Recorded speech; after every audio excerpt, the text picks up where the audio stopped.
Hey, BillO'Reilly.com premium members, welcome to the No Spin News, Thursday, March 19th, 2020. Fight for your freedom. And we're kind of limited now in our freedom because the public health authorities have limited us to what we can and can't do. It goes against the spirit of Americans, my spirit. But at the end of the broadcast, I'm telling you what I am going to do this weekend. And you might be curious about that. That's coming up. All right, so President Trump, I'm not going to use his soundbite because it's too long and convoluted. And I'm not criticizing Mr. Trump. I mean, he's doing what he should do. And we laid it out yesterday, the timeline about what happened in China, collided with impeachment in the USA. Obviously, President Trump was diverted by impeachment. And I have a soundbite I'm going to play you in a little while about what I said today on the radio about it. But if you didn't see last night's No Spin News, go back and watch it. Because I just micro detail all things that were happening in China on the contagion. At the same time, all the things that were happening in impeachment. So any human being who is being impeached as a president, going to pay attention to impeachment. So his attention was diverted, as was mine in the media. I covered the impeachment. I wasn't worrying too much about what was happening in Wuhan, although I did alert every BillO'Reilly.com subscriber on January 22nd, way before most of the other media, that this was going to be a problem. And again, we have that posted. So history will show that one of the reasons the contagion was allowed to get in here without bulwarks was because of impeachment. That is a fact, a historical fact. Now, the media will never report it in a million years because the media drove impeachment. And the Democrats would never acknowledge it. But once this contagion is over, Donald Trump should look at that and use it in his campaigning. Because this absolutely diverted not only the president's attention, but his whole cabinet. Everybody was locked in on impeachment. And you need to accept that fact. Because impeachment was bogus. I told you that. It was trumped up, pardon the pun, just designed to hurt his reelection campaign. They knew there wasn't going to be any conviction. And the garbage about Ukraine was just insane. So, we're suffering now for two reasons. China, absolutely, and impeachment. It's not the incompetence of Donald Trump or the federal government. They're actually doing a pretty good job. And so are most of the states. I mean, even Andrew Cuomo, who is a far-left nut now, he's been very efficient here in New York. So I call him as I see him, and I see him in a sane way, and you know that. Okay, so what else happened today that you should know? ICE is not going to enforce immigration law by rounding people up in the midst of this contagion. Why? Because it puts the agents themselves in danger. Everybody understands that. So the raids are on pause. I'm for that. Now, the illegal aliens, they're just as susceptible to the contagion as the citizenry.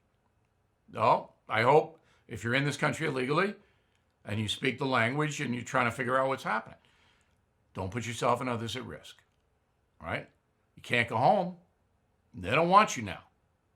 And if we had open borders like the Democratic Party wants, you'd have Italy. We'd be Italy right now. And Italy is past now China in cases of the contagion. Italy is number one. No border control. That's what that was all about. All right, so ICE is out. State Department is telling everybody in the world, if you're an American citizen, come home. All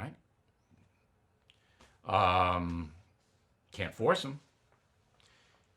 GM and Chrysler and Ford not going to make cars They're suspending production until at least March 30th, but that'll go way beyond that. They have too many cars in the lots. They can't sell the cars, although I'm telling you, if you need a car, buy it now. You'll get the best deal on the car, so they can't move them, and the interest rates are zero. You get a loan. If you need a car, buy it now. So the auto industry is getting smashed. Travel industry, who's traveling? Nobody. So airlines getting smashed, cruise ships smashed, resorts smashed, everybody. And this is all over the world. Not going to be any European travel this summer. Very little. People are scared, and that'll cut down any airlines, and on and on and on and on. So you can assume there will be a recession. I don't think it's going to be a depression, because I think if our virus patterns follow China, remember China locked down Wuhan. That means that no one in, no one out. So we can't do that here. I guess we could, but that'd be martial law with guns and police and military. But that's what China did. It's locked it down. Nobody in, nobody out. And then you can go out of your house once every 3 days, get some supplies or whatever. Now, the China thing has down, all right? Almost out, they say. I don't believe a word they say, but I think the pandemic in China is really subsiding. That's 2 months. Like January, February, we're in mid-March now. It really picked up steam there in mid-July, mid-January. I'm hoping it's 2 months here, so that'll be May, mid-May, that we subside, things are under control, whatever. There are new drugs being looked at. President Trump talked about that today. Some malarial drugs, some other things. Good. And when they have a definitive announcement, I'll bring it to you. Everybody will bring it to you. They're testing vaccines on human beings, and they'll get one. They'll get one. Look, the United States of America defeated the Kaiser in 1918. We defeated Hitler, Tojo, Stalin's Soviet Union expansion. We defeated Al-Qaeda, ISIS, and the Jihad. We did. Us. America. If we can defeat this disease, it will just be added to that resume. Come up with a vaccine, come up with a cure, and I think we will. Economically, the stock market is up and it's down. Some people are going to make millions of dollars in the coming year or two by investing in stocks that have collapsed but are fundamentally good countries that will come back when the economy comes back. But I can't tell you to do that. I haven't done it. I haven't deployed any new money into the market. I have some ideas, but one bad thing happens, market's down another 3,000 points. So you be very, very cautious with your money. But there is money on the sidelines. So some people are going to go in, and some people are going to make a lot of money in the next year or two. But some people will lose. It's like going to Vegas. Very tough. California homeless. Now, from the beginning of this pandemic, California authorities and New York City and other places knew homeless people living on the streets together in tents in these big compounds were very vulnerable to this contagion. But they did nothing. The authorities did nothing. Zero. Because they're afraid of it. All right, so San Francisco, Los Angeles, New York City, they're afraid of the homeless people. Because the homeless people are not going to cooperate. Why? Because most of them are addicted to hard drugs. They're drug addicts. They're not going to go into a place where they can't get their heroin or methamphetamine or whatever they're taking, fentanyl. They're not going to go to a place that's not where they can't get that every day. That's what they want. That's what they live for. That's why they have no money. That's why they band together. And that's what these homeless camps are all about. Drug addiction. They've massed together. Authorities know that. Everybody knows it. Cops know it. Social workers know it. Everybody knows it. Media will not report it. I mean, in some places they're trying to tell you that these homeless people, oh, they're just, they can't get a job.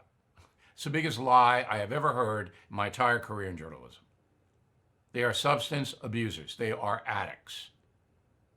And addicts are not going to do what you ask them to do, ever. Their primary goal in life, they don't even care if they die. They don't care if they die. They don't care if they get AIDS. They don't care. They want their drugs. So the authorities would have to force them at gunpoint to go someplace, to break up. And the authorities got nowhere to put them. That's what's happening with the homeless people. You will never hear that in any media circle. You know this crazy Congresswoman, Ilhan Omar? Well, she actually is praising President Trump for his actions during the pandemic. It's pretty incredible, I have to say. And I'm going to give the Congresswoman from Minnesota some airtime. So put it on the screen. I'll read it for you. Quote, "Politics aside is incredible and the right response in this critical time." He's talking about Donald Trump. Congressman Presley always says, unprecedented times require unprecedented leadership, and we are seeing that in our country right now. I have faith that we will survive this as a nation and build together. Finally, we should never let politics get in the way of good policy. It's a good start, and hope others will be part of a united front to push for good policies that will help us work through the economic anxiety the country is feeling right now, unquote. All right, got to give her credit.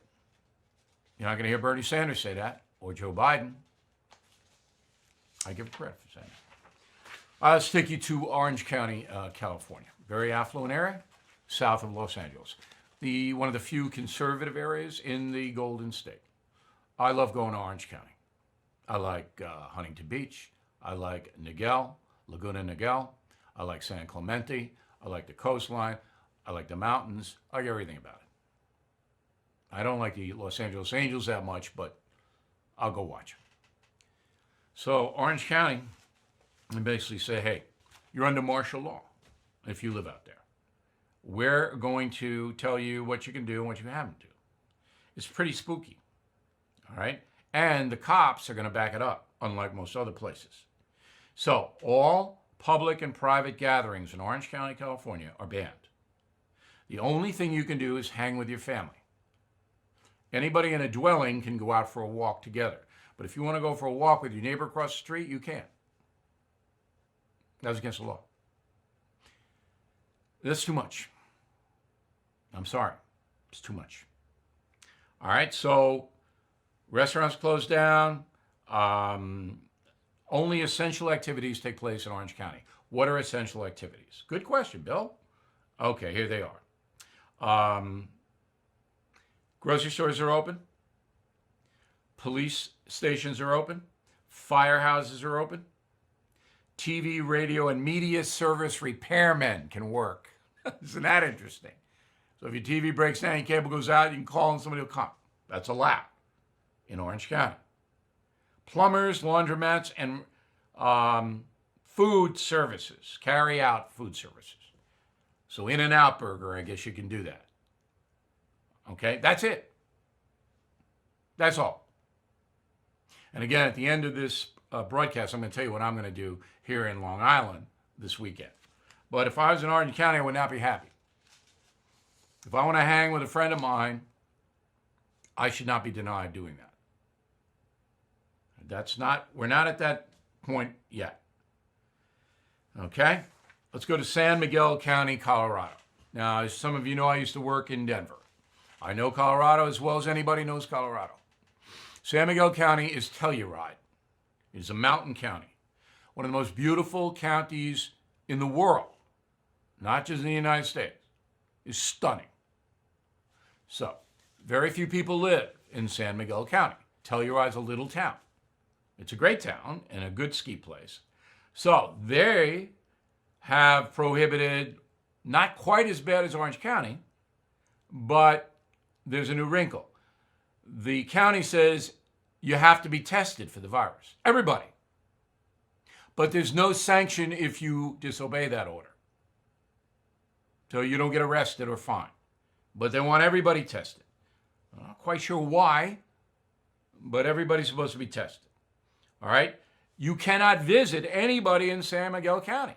You can't drive your car in there. They're going to turn you back. That's Wuhan. That's China. All right? Nope. Nobody in. And you got to stay in your house. So if I want to go to a hike around the mountains in San Miguel County, I can't. They're a little dicey on that. The population there is only 8,000. Only 8,000 people. Everybody knows everybody. They're a little dicey about whether I can go hike. But I'll tell you what, if I were living in San Miguel County, I want to go hike, I'm going to hike. You don't catch the coronavirus by a pine tree. So we'll file this under overreaction, in my opinion, my humble opinion. Now, London, underreaction. London, England, 9 million people. Do whatever you want. Buses are there, cabs are there, tube is running. Everybody's running. No problem. You want to go someplace, you go. They are recommending they don't go to a restaurant, but they're not forcibly shutting them down. London, and if any city in the world has got potential to have this pandemic hit, it would be London. But there. All right, so there you go. Let's get into the media a little bit, all right? So I've been telling you for years here on BillO'Reilly.com that the corporate media runs the show. 90% of the national news comes out of corporations. Disney, Comcast, that's NBC, AT&T, that's CNN, all right, News Corp, that's Fox. They're all controlled. Okay, Viacom, CBS, on and on and on. The control filters down to the individual reporters. They know, let me give you an example. CNN knows that Jeff Zucker, who runs that outfit, hates Trump. And if you don't hate Trump, you're not going to get promoted or get assignments at CNN. The way it is. Period. Now, Disney is fascinating. They run a show called The View. Now, The View is not an entertainment program. It's a news program. It goes under the news banner. The View is perhaps the single most propagandistic program in the country. And Disney knows that. All right? It's there to spew out far left hatred. That's what it is. They put Meghan McCain in there, but poor Meghan just gets battered. That's The View. It didn't used to be that way when Barbara Walters ran it and she created it. It wasn't that way. And I was on it many times, as you know. But now it is simply a propaganda vehicle for an hour in the morning. That's it. Disney is okay with that. In fact, it brands it under its news banner. It's just incredible. Doesn't have to. Could give it to entertainment. So I'm analyzing ABC News. I used to work at ABC News. I did very well at ABC News, and Peter Jennings was a very good friend of mine. And I can't imagine Peter Jennings working for that operation now. But I keep wondering, why is Disney, a traditional entertainment outfit, and that needs conservative traditional people to go and to the parks and get its product, why are they doing this?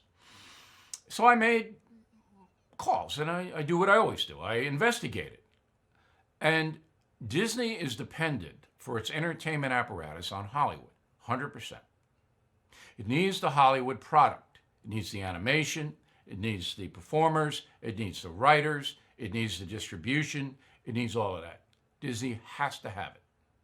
The entertainment industry is so Trump hate-centric that if you don't do what the industry wants you to do vis-a-vis President Trump, they cut you off. All right? They don't pitch products. People won't work for you. All right, that's why this is happening at Disney. Enter Cecilia Vega, who covers the White House for ABC News. Okay? She is at the briefing yesterday with President Trump. Roll it. Why do you keep calling this the Chinese virus? There are reports of dozens of incidents of bias against Chinese Americans in this country. Your own aide, Secretary Azar, says he does not use this term. He says ethnicity does not cause the virus. Why do you keep using this? A lot of people say it's racist. It's not racist at all, no, not at all. It comes from China. That's why. It comes from China. I want to be accurate. Yeah, please, John, please. Are you I have great love for all of the people from our country, but as you know, China tried to say at one point, maybe they stopped now, that it was caused by American soldiers. That can't happen. It's not going to happen. Not as long as I'm president. It comes from China. Now, a couple of things. Ms. Vega didn't just ask the question, she was accusing Donald Trump of racist behavior. It was an accusation, not a question. It was like Megyn Kelly's question in the first Republican debate back in 2016. It was an accusation. All right? So Ms. Vega was basically trying to get dissension. All the people back, hey, they don't say that. So she was accusing, trying to foment dissension, and trying to embarrass the President of the United States. Why?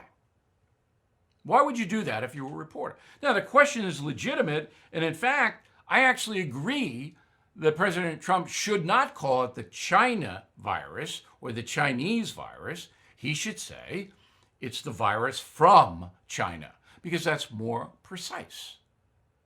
It's not like the Chinese want to own the virus. So the China virus, Chinese virus, that the virus from China. And I've told that to the president. You know that. I mean, read the United States of Trump.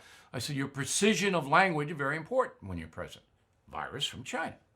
But Ms. Vega, she doesn't care about any of that. She wants to make him look bad. So we go back to West Nile virus. We didn't have any problem with that. All right? Ebola. That comes from Central Africa. It's named after a region. Lyme disease. It's named after a town in Connecticut. Middle East respiratory syndrome, MERS, Middle East.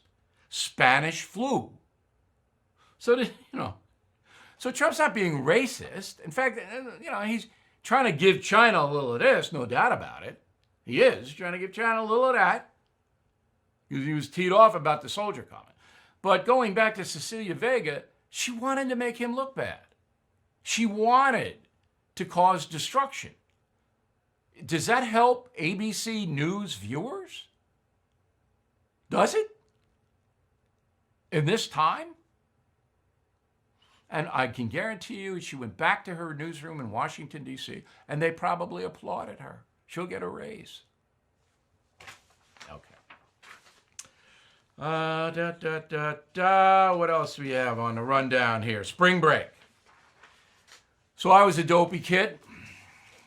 Maybe you were too. I wasn't a loon, but I was dopey in high school and college. I went to spring break. But now we have a pandemic. And some of these idiot kids, and I was an idiot kid, are going, I don't care. Roll tape. If I get corona, I get corona. At the end of the day, I'm not going to let it stop me from partying. I've been waiting. We've been waiting for Miami spring break for a while. About 2 months we've had this trip planned. Like, it's really messing up with my spring break. What is there to do here other than go to the bars or the beach, and they're closing all of it? It's really messing up. I think they're blowing it way out of proportion. Yeah, I mean, we planned this a long time ago, and it was kind of up in the air if we still go, but like, we're here. I just turned 21 this year, so I'm here to party. We're going to enjoy ourselves. We're having day parties all day. Okay. Now, that shows the selfishness and the mind-numbing stupidity of those people. But again, I can't say I was any better. I think I would have been better in this case. In fact, I know I would have been.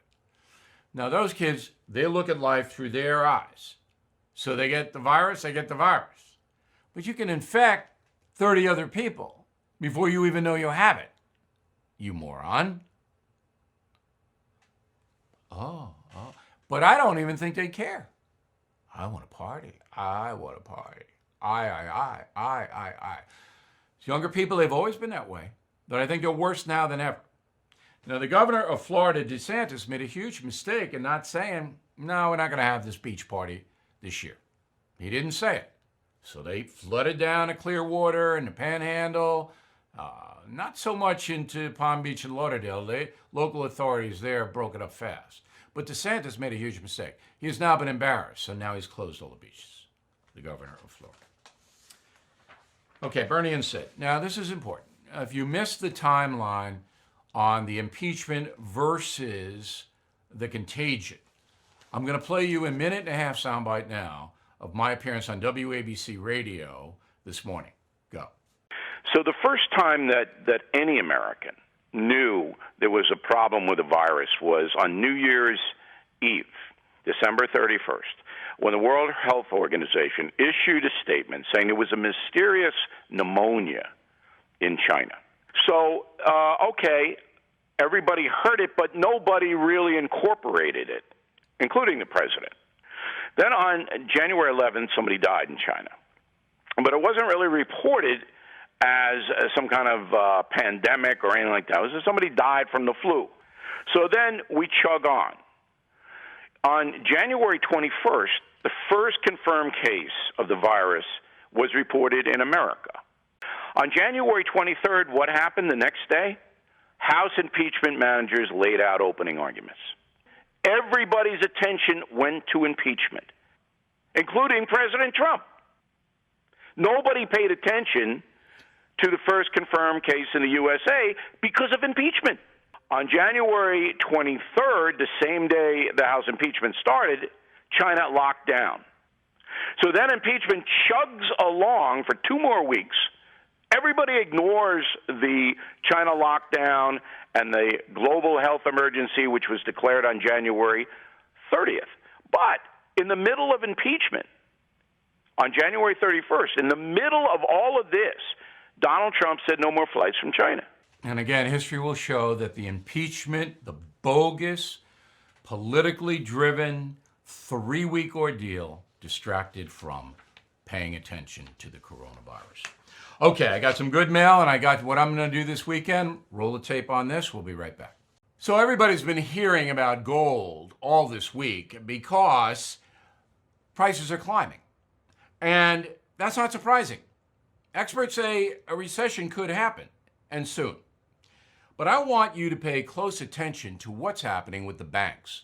Now, you'll remember that $500 billion had to be printed to make the banks have that money to pay their bills. $500 billion. Now, this is what happened in the run-up to the Great Recession of 2008. I'm not trying to scare anybody. These are facts. So what I recommend people to do is check out alternative investments. It's a safe play. Americans who are looking for stability, and many of them have turned to gold and precious metals as a way to protect their savings and retirement funds. That's why I recommend that you contact American Hartford Gold Group to learn more, to get you started. American Hartford Gold Group will give you a free silver coin just for inquiring. So if you're watching the No Spin News right now, and you are, you can get the free coin from the American Hartford Gold Group. No purchase necessary. All you have to do is give them a call, tell them Bill O'Reilly sent you. The number is 866-484-0517, 866-484-0517. Again, 866-484-0517. Please call today. All right, let's go to the mail. Bob Sprague, Chico, California. I'd like to hear more about your opinion on the coronavirus and how the media is handling it. We have chosen CBS and PBS over the other cable networks because they are so biased left or right. I'll do that next week. I'll give you a rundown of how I see the media vis-a-vis the virus, Bob. I can't endorse CBS or PBS. I haven't seen enough of them. But I have seen what you're referring to in cable, and you're certainly not getting a good look at the virus and what it entails from those people. And once again, please tell your friends and family to subscribe to BillO'Reilly.com. far and away the best coverage here. Charles, outstanding no spin news. I can think of no better television advertisement than your coverage of the virus. Your final thought segment on the overlap between impeachment and coronavirus was outstanding. Appreciate that, Charles. Bruce Korayama, Santa Clarita, California. As to the hoarding insanity going on, a couple of big supermarket chains here in my town have posted signs saying all sales are final and only purchase for the coming week. I'd take it further. I'd limit items. So 5 items. So 5 cartons of milk, 5 this, 5 that. That's it. That would stop the hoarding. Shane Sager, Pavilion, Wyoming. I'm a respiratory therapist who's currently taking care of a number of virus patients. And we do not have enough ventilators in order to pump oxygen into their lungs. Plus, we have a shortage of doctors and therapists to evaluate and operate the ventilators. Well, you're in Wyoming. It's a very rural state, and you're going to have a shortage of health care officials there. As far as the ventilators are concerned, we didn't need them in the United States. You don't stockpile things like respirators and ventilators. Now we need them, and they're on the way. Dale Malik, Akron, Ohio. Do you believe if he temporarily suspended his presidential campaign, it would help President Trump? He has. No more rallies. Maybe he's doing commercials, but I haven't seen any. President Trump's, his campaign is right now handling this virus. That's his campaign. Carolyn, concierge member. Thank you, Carolyn. We have cabin fever. I'm a retired professor whose grandkids live far away. My brilliant daughter-in-law suggested I hold a class every day via Skype. Rather than worrying about if my neighbors start sneezing, I am class planning. Skype is a very handy tool to communicate with everybody. We use it here to interview people every day. So that's smart. You know, get your grandkids, teach them something. Rather than having them on the stupid machines all day long, shooting zombies or whatever they're doing there. Teresa Bernstad, Conroe, Texas. I really appreciate your guest Mark Penn's viewpoints on the events currently taking place with the coronavirus. Let's see how the movie ends is the most reasonable attitude I've seen. Yeah, Penn's a good guest. No doubt about it. Brad Chase, Ellicott City, Maryland. During this pandemic, I've watched you each night, Bill, I have to say, and I have said this to my wife as well. This is the best money I have ever spent to educate myself and my family. I'm glad, Brad. I think I'm going to use your letter in advertising, and I'm glad. Mark Leland, Mogador, Ohio. Love the books. Just finished Killing Jesus. So impressed, I've sent it to my pastor's son-in-law. Just starting Killing Lincoln. Part of the wrap I'm going to give you in a minute for this final thought is about reading. You get this free if you order any of my hardcover books, any of them, including The United States of Trump, which really is important reading now if you haven't. Okay, and if you upgrade to concierge membership, you get any book free. So let's go. Let's get on it. It's Lent, Killing Jesus. I'm going to reread Killing Jesus. That's how good it is.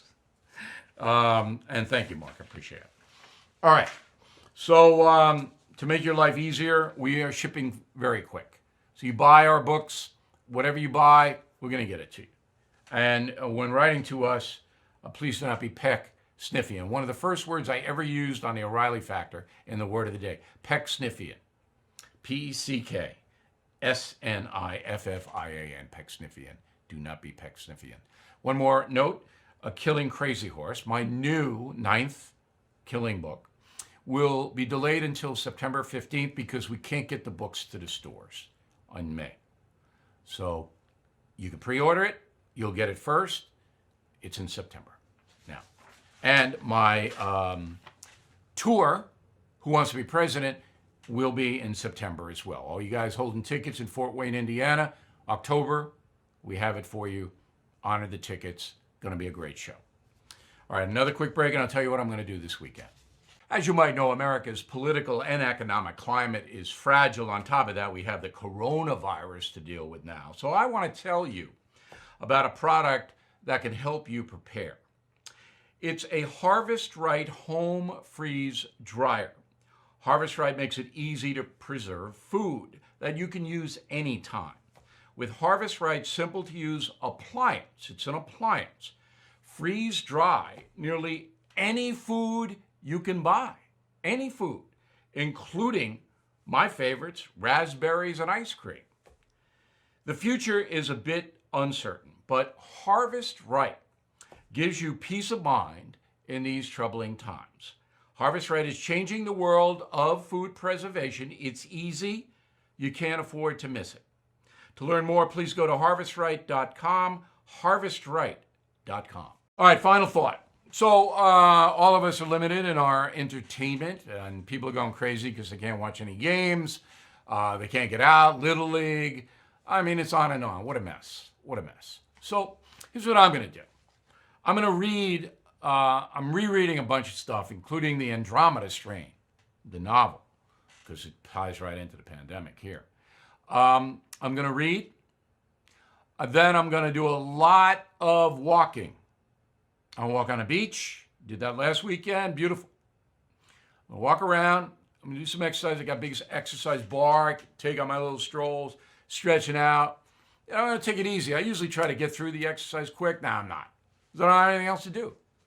So we're going to do that. We're going to do physical exercise. We're going to read. I'll watch some TV, but really, it's useless. It's really useless. There's not a lot of TV that... I'm going to watch the Chuck Berry thing tonight on PBS. Chuck Berry, the old rocker. It's on at 9 o'clock. I'm going to watch it. But very sparse. I'm not going to watch much news. I'll do the update thing. I'll go in. My friend Arthel Neville does it on Fox News. I like her, and I'll watch her. But, you know, cut that down. I'm going to sort out stuff in the house. Not looking forward to it, but I'm going to do it. Get it organized. It's too much stuff. I got stuff everywhere. Stuff. But I find like little treasures that I didn't even know, I didn't remember. So I'm sorting stuff out. And then I'm going to organize pictures. And that's really important. It's your legacy. It's your life. Organize it. You know, get them with albums or whatever you want to do. We got time. You can do constructive stuff. You can try. And then you talk on the phone. You know, people text. Now you can talk on the phone. I had a conversation with my friend Bruce Fierstein in L.A. Yesterday. He wrote the Old School book with me, and he's the author of Real Men Don't Eat Quiche. You want a few laughs? Read Old School and Real Men Don't Eat Quiche.